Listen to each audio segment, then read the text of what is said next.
बोलिए भगवान महावीर पावन चरित गुरुदेव जी बंधु मन वच काय। भव सागर को तरण में करो हमारी सहाय। जिन शासन जिन वाणी सदा जयवंत। श्रवण संग सदा अविचल मंगल हो। मुक्ति को प्राप्त श्रमण भगवान महावीर स्वामी उनकी परम पावन कल्याणी भागवती वाणी वाचक प्रमुख श्री इंद्रभूति गौतमादि गणधर भगवान जुग प्रधानाचार्य परम पूज्य श्री सुधर्मा स्वामी जी महाराज उनकी परम पावन पाठ परंपरा वर्तमान आचार्य ध्यान योगी परम पूज्य श्री शिव मुनि जी महाराज एवं गुरुजन सबके पावन चरण सरोजों में मेरा अनंत अनंत बार वंदना नमस्कार। उपस्थित धर्म प्रेमी सज्जनों, माताओं तथा बहनों, 9 तत्वों में 18 पापों का वर्णन चल रहा है। लोभ का सुना रहे थे, जे लालसा जे तृष्णा। कहते हैं दुनिया में संतुलन बना के चलोगे ना फिर तो ठीक रहेगा, और संतुलन खो दिया तो फिर सारा काम गड़बड़ हो जाएगा। जानते वो लोग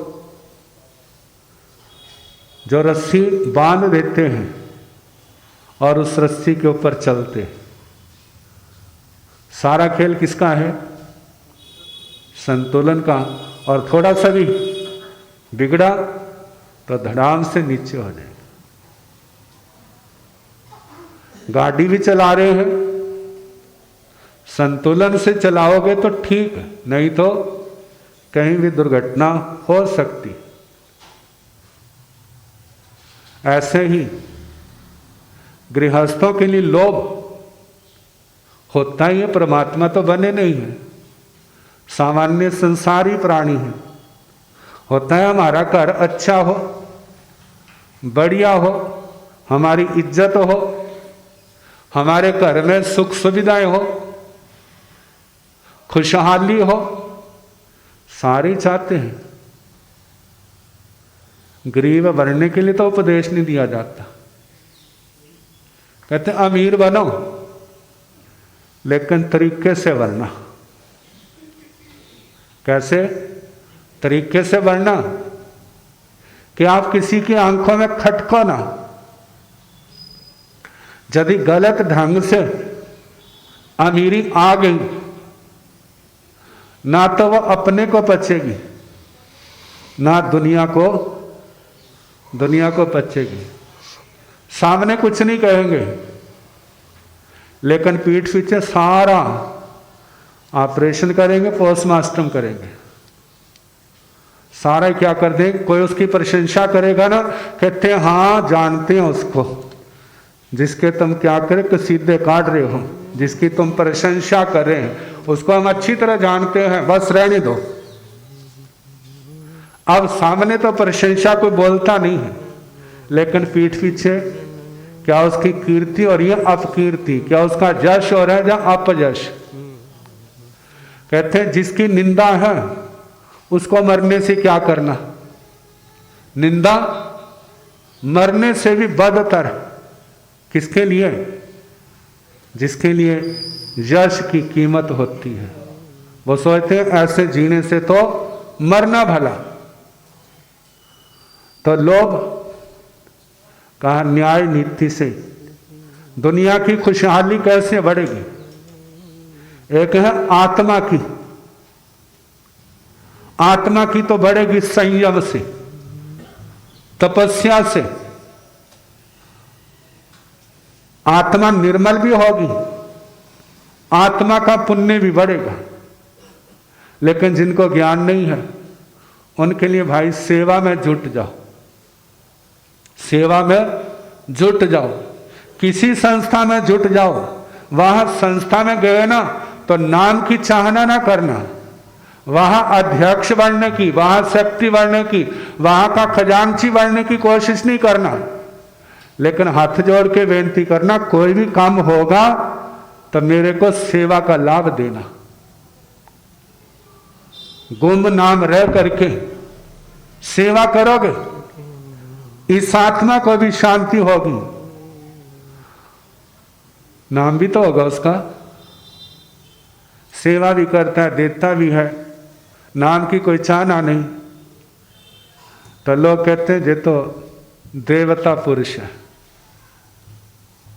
अब किसी ने कहा उसको कि इसको देवता बोलो, आत्मा के अंदर देवत्व प्रकट हुआ तो लोग देवता कहने लग पड़े।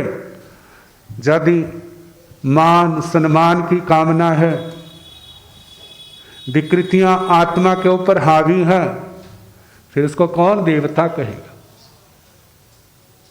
तो भगवान कहते हैं आप समाधि चाहते हो तो अपने जीवन को आदर्श बनाओ, और आदर्श बनाने के लिए व्यक्ति को सहना पड़ता है,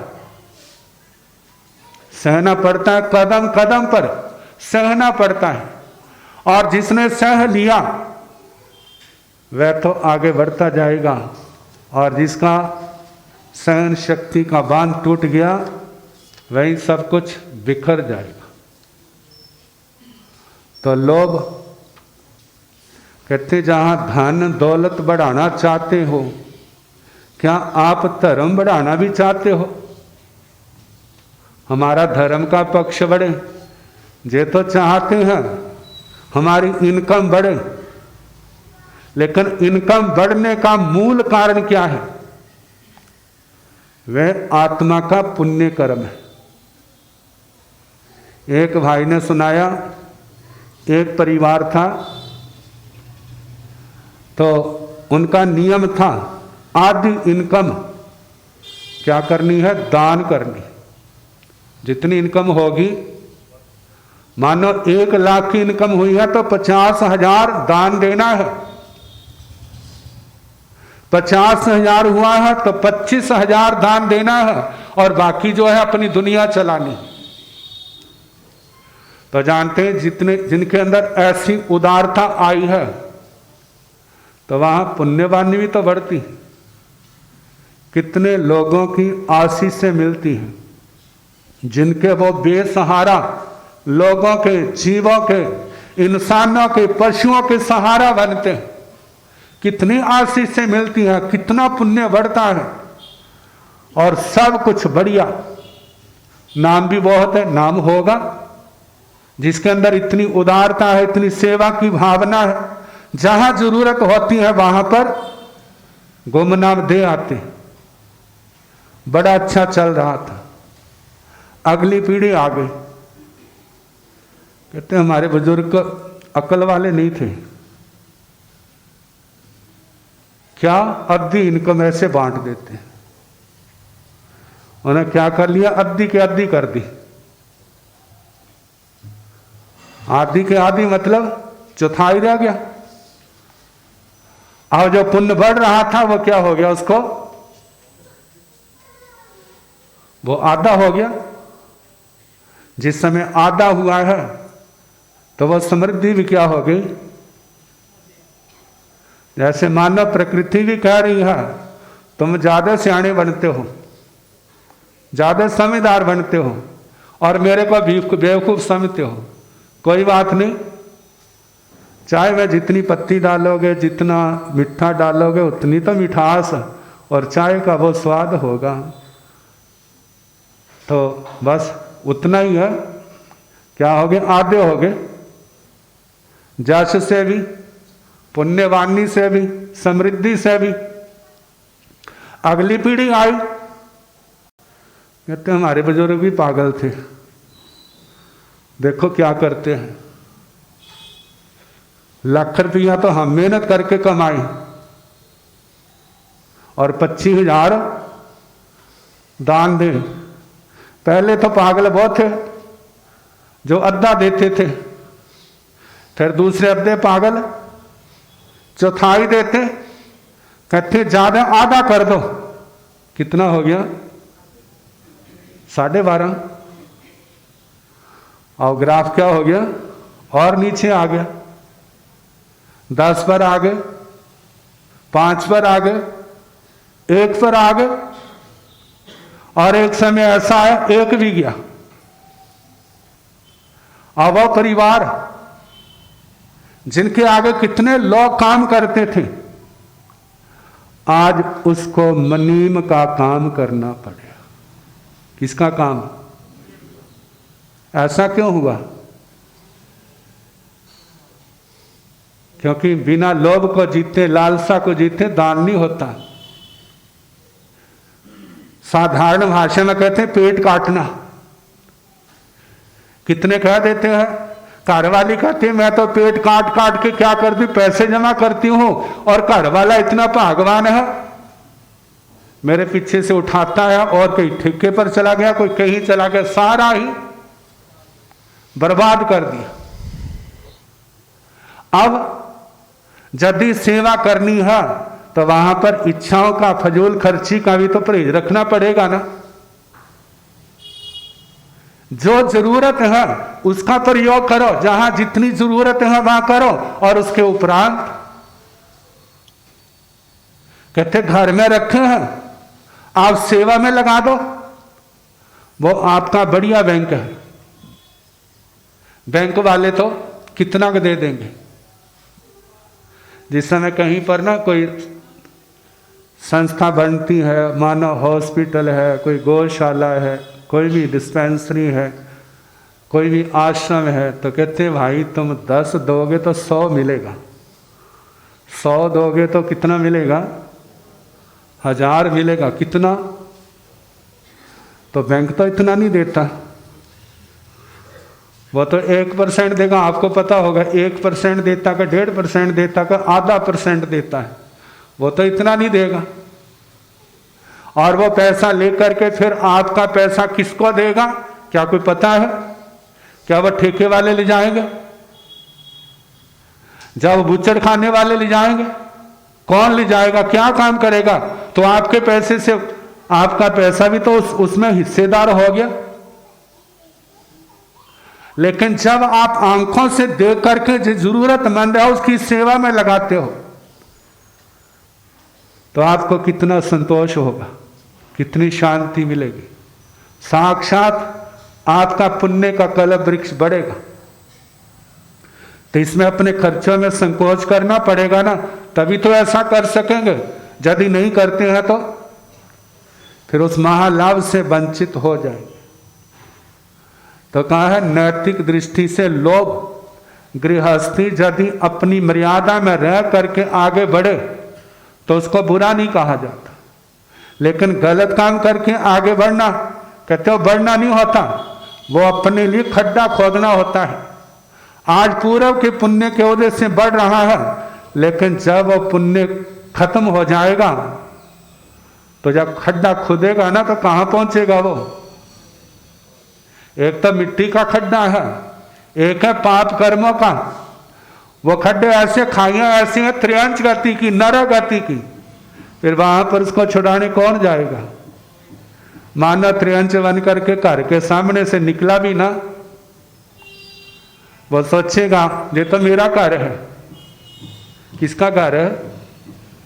कितने लाख रुपया लगाया था, लेकिन जब घर वाले देखेंगे तो अंदर आने की कोशिश करेंगे, फिर क्या होगा आपको पता ही है। कोई कुत्ता आ जाए, गाय आ जाए, कोई घोड़ा गधा आ जाए तो क्या करते हैं? कोई नहीं आने देगा। कहा क्या बना, जे खाई ही तो है, अब कोई उसको देखता नहीं है, पहचाना नहीं जाता। ऐसा क्यों? उसके अपने पाप कर्म। तो इसलिए कहा जाता है अपने कर्म को सुधारें, पापों से बचें। कौन कहाँ बैठा है?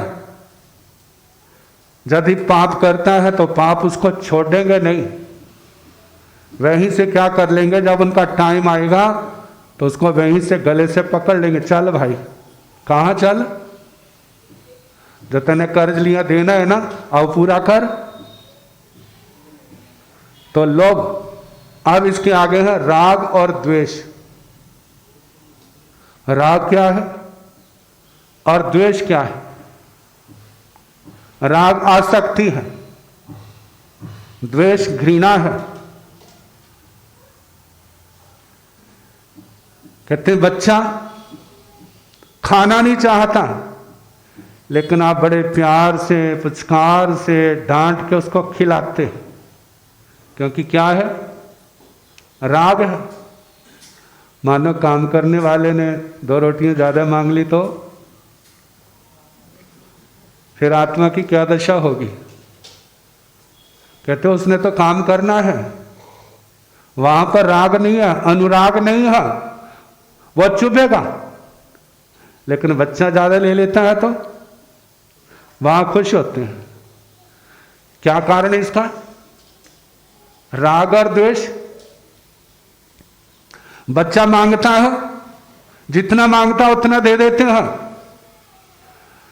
लेकिन काम करने वाला कहता है मेरे 10 रुपये या 100 रुपये बढ़ा दो। उस समय क्या दशा होती है? जहां पर किसका, ये चीजें किसका प्रतीक है? राग और द्वेष का। अपने अंदर बुराई होगी, अपने बच्चों के अंदर बुराई होगी, उसमें तो पर्दा डाल देंगे, और लेकिन दूसरे के अंदर होगी पराया करके जब विरोध भी होगा तो उसके तो पर्चे भी छिपाने में परहेज नहीं रखेंगे, क्योंकि हमने कई बार कई जगह देखा है।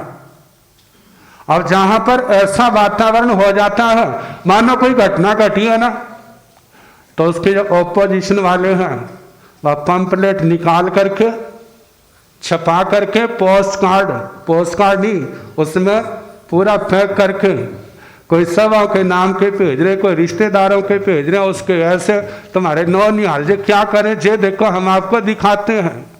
तो ये सारा किसका कारण है? इसका कारण कौन है? जे द्वेष, जे घृणा, जो निजी स्वार्थों के कारण से बनी है। व्यक्ति जो है अपनी इंसानियत को खो जाता है। कहा है इनको समझें और हम इनसे ऊपर उठने का प्रयास करें। अब इसके आगे कल जैसे होगा देखो।